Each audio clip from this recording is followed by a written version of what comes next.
네, 시청자 여러분 안녕하세요. 장외 주식의 세계로 여러분을 안내하겠습니다. 저는 진행의 이화선입니다. 장외 홈런 참 치고 싶죠. 관련해서 어떤 흐름들 지금 펼쳐지고 있는지, 그리고 지금 같은 이 기회에 과연 어떻게 우리가 장외 홈런 칠 수 있는 부분들을 챙겨갈 수 있는지 여러분 확인해 보시면 좋겠습니다. 사실 저희가 지난주에 증권플러스의 이스타항공 무상소각 관련해서 말씀을 드린 바가 있습니다. 지난해 11월 이스타항공이 기업회생 절차에 들어가면서 주식을 전부 무상소각하기로 했는데 증권플러스에서 이 이스타항공 주식이 계속 거래가 돼서 논란이 일고 있었다라는 부분을 언급을 해드렸었는데요. 추가적인 사실 확인이 있어서 저희가 함께 말씀드리면 12월 6일에 거래 중단 그리고 전액 보상을 공지했고요. 12월 23일 전액 보상이 완료됐다라는 점까지 추가적으로 언급을 드리도록 하겠습니다. 자, 오늘은 또 어떤 이슈와 어떤 해안을 얻게 될지 지금부터 한국장외주식연구소 소영주 소장과 인사 나눠보겠습니다. 소장님, 어서 오십시오. 반갑습니다. 전쟁 이야기로 참 시끌시끌한 오늘인데요. 예, 장외주식에서는 또 어떤 영향이 미쳤는지 굉장히 궁금하더라고요. 우리 시청자분께도 인사 부탁드리겠습니다. 네, 오늘 코스피 급락했습니다. 어려운 시장이 연속으로 진행되고 있습니다. 그러나 주식은 늘 희망을 안고 달리고 있습니다. 장외주식 한 주간 이슈들 한번 살펴보겠습니다. 네. 한 주 이슈 일단은 오레온을 좀 보면 좋을 것 같아요. 이슈가 있었습니다. 큐라티스와 백신을 공동 개발 계약 체결한다는 소식인데. 네, 그렇습니다. 소장님, 우리가 알고 있는 그 오리온 맞을까요? 맞습니다. 오리온입니다. 그 초코파이의 오리온 홀딩스입니다. 그래서 이 오리온 홀딩스가 거의 2천억 가까이 공동 출자해서 중국의 백신 공장을 설립해서 백신 허브를 만들겠다. 특히 우리가 큐라티스는 mRNA 백신을 생산하고 특히 가장 큰 것은 바로 이 결핵 백신의 전 세계 선두 기업입니다. 이 큐라티스가 조용하게 좋은 소식을 알렸습니다. 네, 정말 새로운 뉴스네요. 앞으로 어떤 흐름들 펼쳐지게 될지 저희도 좀 주목을 해볼게요. 바로 이어서 좀 루닛으로 이어가 보도록 하겠습니다. 계속해서 저희가 언급했던 기업이에요. 네, 그렇습니다. 38개국 솔루션을 공급한다라고 하고 네. 코스닥 상장 가이던스가 좀 발표가 됐나 보죠? 네, 그렇습니다. 네. 기본적으로 루닛이 오랫동안 AI, 특히 의료 AI 기업의 소프트웨어계 최강자입니다. 네. 그들의 몇몇의 파트너들 보면 대단하죠. 이 기업이 우직하게 글로벌을 애쳤습니다. 적자와 적자가 연속인 상황에서도 글로벌을 향한 노브콜을 계속 보내면서 이렇게 많은, 특히 38개국이나 수출하게 되었습니다. 그 가장 큰 건 미국의 FTA 승인을 받지 않았습니까? 그러면서 상장까지 한 걸음에 달려갔습니다. 통상적으로 2월 정도의 상장을 예상해 보았습니다. 시장의 상황을 지켜보면서 4월로 상장을 진행한다는 로드맵을 발표했다. 이렇게 말씀드리겠습니다. 네, 4월에 코스닥 상장이 또 유력시 되고 있는 상황이네요. 계속해서 좀 지켜봐야겠습니다.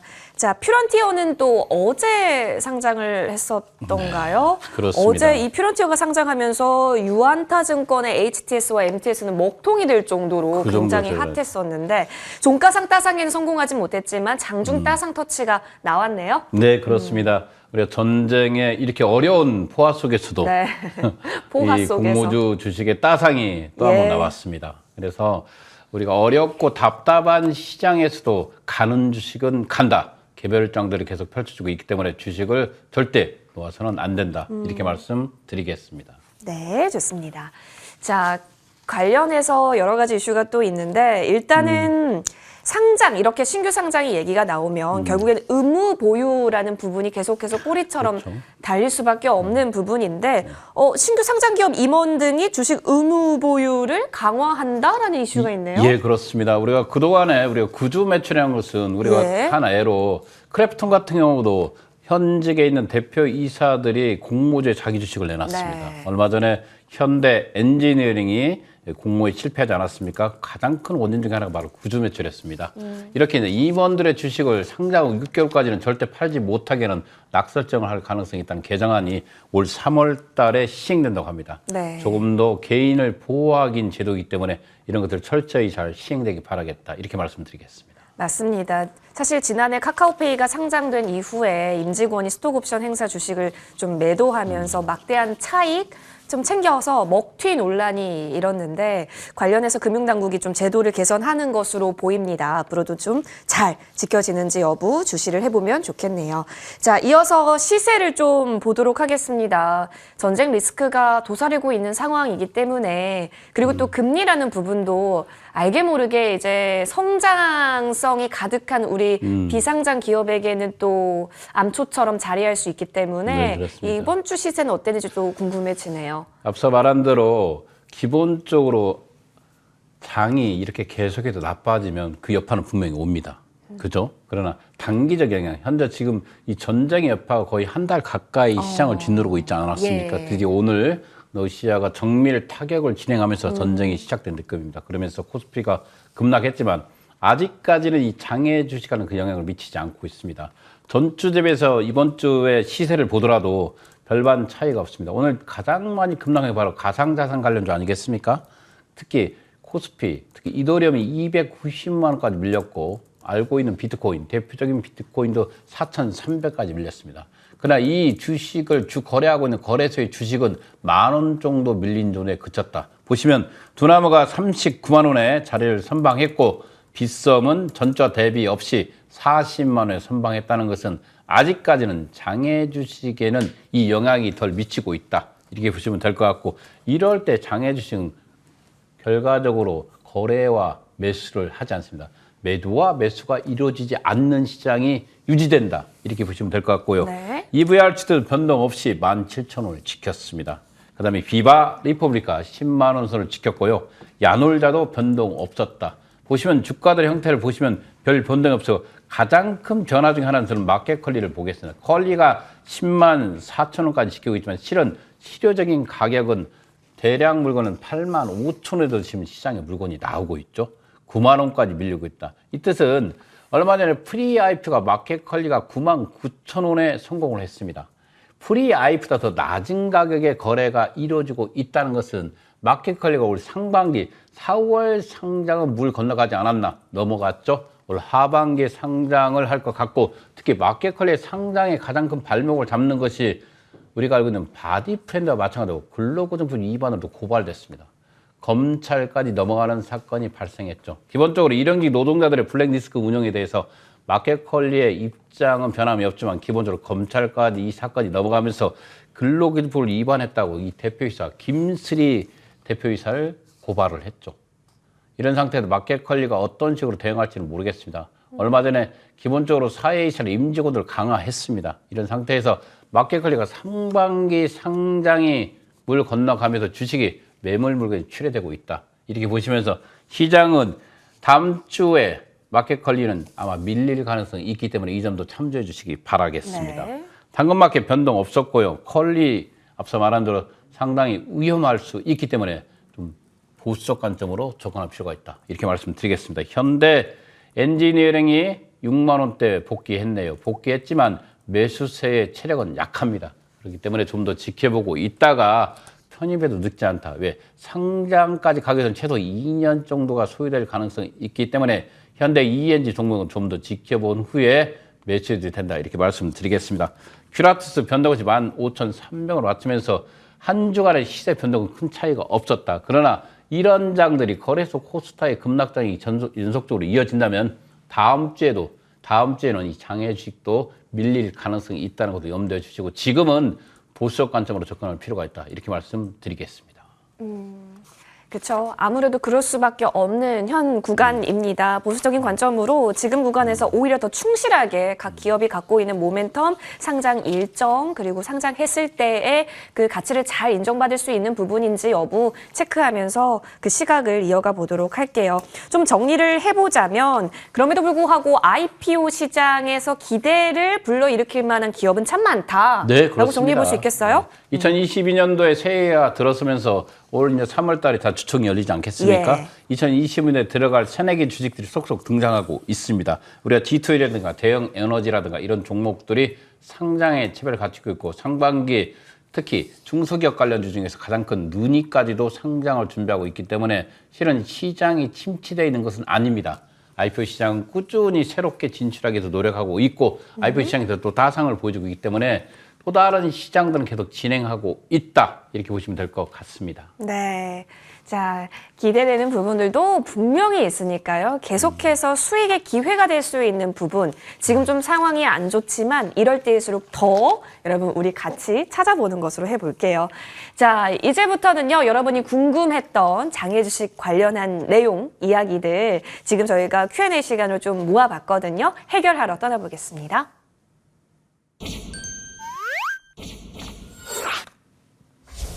네, 장외 주식 관련해서 좀 생소하다, 모르겠다 하신다면 괜찮습니다. 저희 쪽으로 마구마구 질문 남겨주시면 좋을 것 같은데요. 유튜브 댓글창도 현재 활발히 열려져 있고요. 그리고 머니투데이 방송 시청자 게시판 통해서 남겨주시면 저희가 꼼꼼하게 확인해서 이 시간을 통해 여러분께 답변 도와드릴 수 있도록 하겠습니다. 자, 그럼 올라온 질문 중에 첫 번째 질문부터 열어볼게요. 자, 장외 주식에서도 액면 분할이 가능한가요? 라고 여쭤봐 주셨는데 현대 ENG가 그렇죠. 액분했죠? 가능하죠. 이 장외 주식은 우주 주식이 아닙니다. 예. 여러분들 장외 주식은 새로운 주식이 아니라 여러분들 지금 하고 있는 주식과 동일한 주식입니다. 다만 상장이 안 됐다는 것이고 나머지는 다 동일한 액분 분할 진행했습니다. 진행하고 가능합니다. 500원짜리에서 100원짜리, 5,000원에서 500원짜리도 가능한 게 바로 주식이다. 그 장외 주식도 동일한 주식으로 취급하면 될 것 같습니다. 네. 장외 주식도 저 멀리 어딘가 안드로메다에 있는 주식이 아니다. 네. 액분 당연히 가능하다라고 이야기해 주셨네요. 좋습니다. 다음 질문 열어볼게요. 장외 주식을 매수해서 장외 주식으로 매도해도 세금이 부과되는 건지 궁금하다라고 하셨는데 되죠, 소장님? 되죠. 당연하죠. 네. 기본적으로 이게 세금 문제가 가장 여러분들의 이 시장은 맞습니다. 맞아요. 가장 많은 질문 중에 하나고요. 지속적으로 나오는 질문입니다. 제가 장외에서 산 주식을 장외에서 매도하면 양도세가 나옵니까? 나갑니다. 만약에 여러분들이 장외에서 구입한 주식을 상장에서 매도하면 양도세가 부과되지 않습니다. 이 점을 꼭 염두에 주시고 장외에서 구입한 주식은 장기적 투자 관점이기 때문에 상장에서 매도하는 것이 유리하다. 이렇게 말씀드리겠습니다. 좋습니다. 세금 여부는 사실 투자할 때 있어서 꼭 신경 쓰이는 부분인데요. 상장 후에는 또 소멸되는 부분이 있으니까 이 부분 여러분 꼭 참고를 해주세요. 다음 질문 살펴보겠습니다. 장외 주식 시장에서는 허위 매도, 허위 매수가 많다라는 이야기를 들었는데 진짜인가요? 라는 질문이네요. 네, 진짜입니다. 좀 가장 그 장외 주식을 23년간 한 사람도 가장 속상한 일 중에 하나입니다. 이 허위 매도, 허위 매물 이게 없어지면 장외 주식은 좀 더 건전한 시장으로서 많은 사람들에게 사랑을 받을 수가 있습니다. 그러나 아직까지도 기본적으로 장외 주식 거래 플랫폼을 운영하고 있는 업체들이죠. 업체들이 이 허위 매물에 대한 시스템 구조가 이루어지지 않고 있습니다. 아직도 허위 매물들이 존재하면서 공매도 공매수가 심한 시장이 장외 주식이기 때문에 신뢰성을 상실하는 원인 중에 하나다. 이렇게 말씀드리겠습니다. 좋습니다. 사실 좀 이렇게 제도 개선이 돼야 되는 부분들이 조금씩 보이고 있기 때문에 마련되기 전까지는 일단 투자를 하는 우리가 좀 조심해서 접근을 해야겠습니다. 이어서 다음 질문 바로 살펴볼게요. 비상장 시장에서의 거래 금액이 상장 시에도 동일 금액으로 진행되나요? 라는 말씀인데 예를 들어 비상장 시장에서 10만 원에 거래됐던 게 상장하면은 10만 원부터 이제 공모가가 되는 거냐? 혹시 이렇게 질문하신 걸까요? 앞서 말한 대로 장외 주식은 우주 주식이 아닙니다. 우주 주식이 아니다. 예, 우주 주식이 아니기 때문에 여러분들 장외에서 거래되는 가격으로 절대 상장되지 않습니다. 예. 운이 좋게 맞을 수는 있겠지만 가격은 늘 변동하지 않습니까? 장외 주식에서 거래된 가격으로 절대 상장되지 않고 공모가 기준점에 있는 가격으로 상장이 됩니다. 이 공모가라는 것은 기관의 수요 예측으로 결정이 되겠죠. 그리고 일반 청약으로 인해서 그 가격으로 결정되는 가격이지 장외 주식하고는 전혀 상관없이 간다. 이렇게 말씀드리겠습니다. 네, 좋습니다. 네, 우리 유튜브 채팅방에 남겨주셨던 시청자님께서 질문들 지금 펼쳐지고 있는 부분이기 때문에 또 꼼꼼하게 살펴주고 계십니다. 고맙습니다, 시청자님. 이어서 다음 질문 열어볼게요. 자, 상장 폐지된 주식이 장외 주식 시장에서는 거래가 된다더라. 상장 폐지 된 일단 소장님 신라젠 같은 경우는 아직 상패 결정이 안 난 상태이기 거래가 되고 때문에 있습니다. 신라젠은 현재 거래가 되고 예, 있죠. 거래되고 있습니다. 예. 말 그대로 우리가 거래소 코스닥에서 퇴출된 기업이죠. 예. 퇴출된 상태에서 상패 결정 위원회에서 결정 나기 전까지는 예. 우리가 어떻게 보면 거래소 코스닥은 거래가 되지 않습니다. 예, 예. 그래서 정지되어 있는 상태이기 때문에 네. 이 주식들이 바로 장외에서 거래가 됩니다. 신기하죠. 장외 시장은 기본적으로 이것을 미래의 성장 주식으로 보고 있는 겁니다. 만약에 거래가 재개됐을 때 이익을 추구할 수 있기 때문에 거래소 코스닥에서 퇴출된 기업, 퇴출되기보다는 거래가 정지되고 있는 기업들 중에서는 특히 신라제 같은 주식들은 장외에서 활발하게 거래가 이루어지고 있는 주식이다. 네. 이렇게 말씀드리겠습니다. 예, 알겠습니다. 자, 그래서 장외 주식에서도 어쨌든 플레이가 되고 있다라는 부분 여러분 살펴보시면 좋겠고, 이어서 다음 질문 열어보죠. 정리매매 상패 마지막 날 낮은 가격에 매수해서 장외에 더 높게 팔 수가 있다더라. 이건 뭐 케이스가 있나요, 소장님? 그렇죠. 예전에 바이오 빌 같은 회사가 한때 우리가 정리매매가 이루어지고 지금 현재 무상소각 됐습니다. 예. 무상소각 됐지만 이 정리매매 가격보다 장외 주식 가격이 높았습니다. 높았기 때문에 이런 케이스가 있는 건 맞습니다. 맞으나 기본적으로 정리매매 절차가 진행됐다는 건 퇴출을 의미하는 거 아니겠습니까? 퇴출된 기업이 다시 소생할 가능성은 정말 어렵습니다. 그러나 이것을 소생할 가능성이 있다고 생각하고 매집하고 있는 사람들도 있습니다. 있기 때문에 정리매매에서 구입한 주식을 장에서 매각해서 이익을 추구하는 것도 사례가 있는 건 사실이다. 이렇게 말씀드리겠습니다. 좋습니다. 이게 사실 지금 유튜브 채팅에서 그동안 남겨주셨던 질문들 오늘 좀 퍼레이드로 이야기 좀 나눠봤는데요. 이 밖에도 궁금한 점이 있다 하시면 채팅방에 남겨주셔도 좋고요.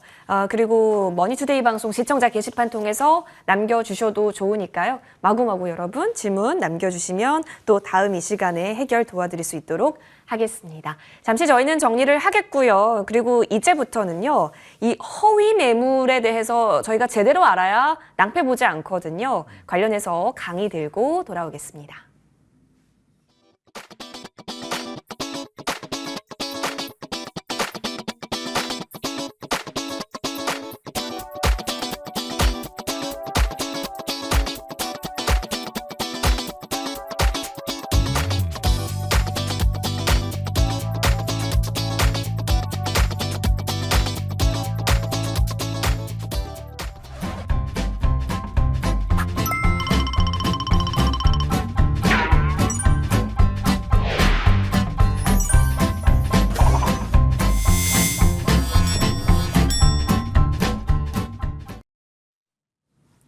네, 여러분 사실 우리가 흔히 말하는 거래소 코스닥 시장과 또 장외 주식 시장의 다른 점이 있다면 IPO의 유무도 여러분 좀 생각해 보실 수 있을 거예요. 기업 공개된 그런 정보들을 가지고 똑같은 가격으로 매매를 하지만 장외 주식 같은 경우는 상장 전에 회사에게 투자를 하는 부분이기 때문에 거래자들끼리의 협상 과정을 거쳐서 그 주식을 우리가 구매를 하기도 하죠. 그러다 보니까 이게 공인된 부분들이 우리가 좀 또 녹화하기가 그렇죠. 굉장히 어렵다 예, 어렵죠. 보니 예. 허위 매물 이런 이슈가 굉장히 크다라고 하더라고요. 맞습니다. 가장 큰 문제 중에 하나입니다. 우리가 기본적으로 상대 매매라는 것은 상대방의 주식을 확인할 길이 없지 않습니까? 그렇죠. 네. 상대방의 주식이 있는 경우에는 우리는 거래소 경쟁매입니다. 네. 계좌에 있는 주식만 거래될 수 있게 없고 계좌에 금액이 있어야 매수 금액이 나오지 그쵸, 않습니까? 그쵸. 그러면 주식에 없으면 매도물이 없지 않습니까? 그러나 이 장외 주식은 비제도권 시장이다 네. 보니까 상대 매매를 할 수 있습니다.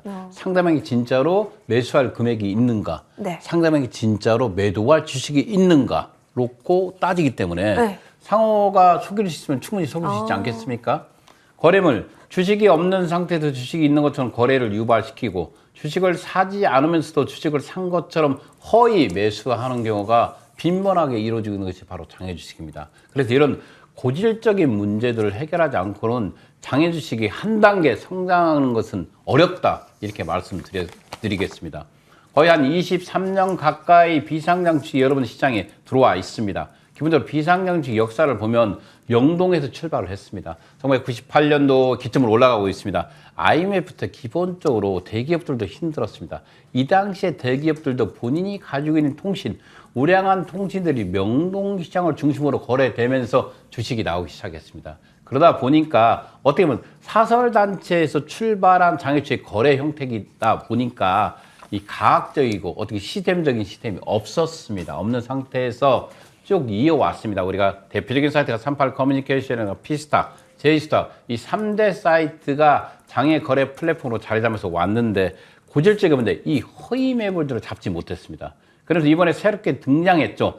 증권 플러스 비상장 좋습니다. 계좌에 있는 주식을 거래하는데 증권 플러스 비상장도 이 허위 매물에 대해서 특히 매수 부분에 대해서는 잡지 못하고 있는 것이 사실입니다. 네. 또 서울거래소 비상장도 마찬가지지만 결정적으로 이런 식의 문제점들을 해결하지 않고는 이 비상장 주식이 올라갈 수 없답니다. 보시면 우리가 운영해주는 KOTC는 그래도 가장 허위 매물이 없습니다. 왜? 거래소 코스닥과 동일한 조건으로 거래가 이루어지지 않습니까? 그러다 보니까 계좌에 주식이 있어야 거래가 되고 계좌에 돈이 있어야 매수가 이루어지고 있는 KOTC는 정말 안전한 거래이면서 허위 매물을 찾아볼 수가 없습니다. 다만 KOTC 시장이 우리 장외주식을 대변할 수가 없습니다. 왜? 거래되는 종목이 너무 한정되어 있지 않습니까? 기본적으로 우리가 거래되는 종목이 500개 가까이 되는 상태에서 KOTC가 커버하는 게 138개 정도 커버되고 있습니다.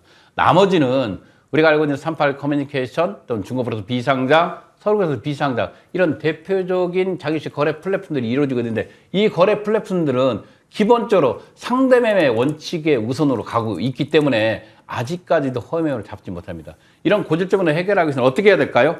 기본적으로 시스템을 개발해야 됩니다. 예. 허위 매물을 잡아다니는 시스템들, 특히 증권플러스 비상장은 수수료를 매도자에게 1%, 매수자에게 1%를 받고 있습니다. 이런 상태에서 그 정도의 수수료를 받는다면 반드시 허위 매물을 잡아다니는 시스템을 개발할 필요가 있고 가장 큰 문제는 바로 기준가를 정하는 겁니다. 기준가는 어느 선에서 정할 필요가 있어요. 38 커뮤니케이션이 우리가 사설 사이트입니다. 사설 사이트는 어느 가격대면 쓰지를 못합니다. 어느 적정선의 가격만 쓸 수 있게끔 가야 되는데 우리가 올해로 한 해로 증권플러스 비상장의 빗썸의 가격을 보면 매도는 40만 원대입니다. 매수가 60만 원대로 나오고 있습니다. 이게 보면 어떻게 60만 원대가 매수가 나옵니까? 매도물이 앞에 보시는 대로 매도물이 37만 원인데 매수물은 60만 원대 나온다. 이럴 때는 과연 이게 올바르겠습니까? 네. 이건 정말 허위 매물에 눈에 이런 가격은 애초에 쓰이지 않도록 기준가를 제시할 필요가 있다. 그래서 이런 것들이 왜 필요하냐면 선량한 개인 투자자들은 이걸 믿고 또 살 수가 있지 않습니까? 고가의 주식을 매입할 수가 있다. 그래서 이런 말들이 있습니다. 자, 38 커뮤니케이션이나 비슷하게 주식을 사서 상장, 거래소 되어 있는 우리가 알고 있는 장외주식 거래 플랫폼 증권플러스 비상장이나 서울거래소 비상장 팔면 이익이 되지 않겠습니까? 네. 그래서 이런 것들은 고질적인 문제입니다. 기준가를 기본적으로 아니 사설 사이트인 38 커뮤니케이션 어느 정도 기준가를 만드는데 어떻게 보면 증권사에 위탁되어 있는 증권도 비상장이니까 서울거래소 비상장은 이 기준가마저 정하지 않는다면 이상하지 않겠습니까? 이게 보시면 대표적인 케이스입니다. 이 뜻은 뭐냐면 매도물과 매수물인데 매도 가격은 가장 낮은 거고 매수 가격은 가장 높게 보인다고 합니다. 개인들 위해서 그런다는데 개인들은 그렇게 아는가 모르겠습니다. 또한 기본적으로 우리가 알고 있는 증권플러스 비상장의 실시간 거래가 아니라 이런 식으로 가장 낮은 가격, 가장 높은 가격을 보여주기 때문에 일반 개인들은 가격을 혼동할 수가 있다. 그런데 여러 가지 방지책이 있습니다. 방지책이 있지만 개인들은 2단계, 3단계 갈 수 없다. 그래서 고질적인 문제를 해결해서는 바로 기준가를 만들 필요가 있다. 그리고 프레임의 자체적인 업그레이드 시스템을 만들 필요가 있다. 이렇게 말씀드리면서 허위 매물 반드시 근절해야 된다. 이렇게 말씀드리겠습니다. 네. 오랜 기간 장외 주식에서 또 몸담아 오셨기 때문에 가장 큰 문제다라고 얘기해 주셨고 이 부분에 있어서 강력하게 어필해 주셨습니다. 여러분도 잘 참고하셔서 좋은 그런 거래자를 만나시기를 저희도 희망을 할게요. 저희가 준비한 소식 여기까지입니다. 요즘 계속해서 뉴스를 많이 보셔야 될 시기인데요. 잘 대응 전략 살펴가시고요. 또 큰 수익 얻어갈 수 있는 그 희망 찾으시길 바라겠습니다. 다음 주 목요일에 인사드릴게요. 고맙습니다.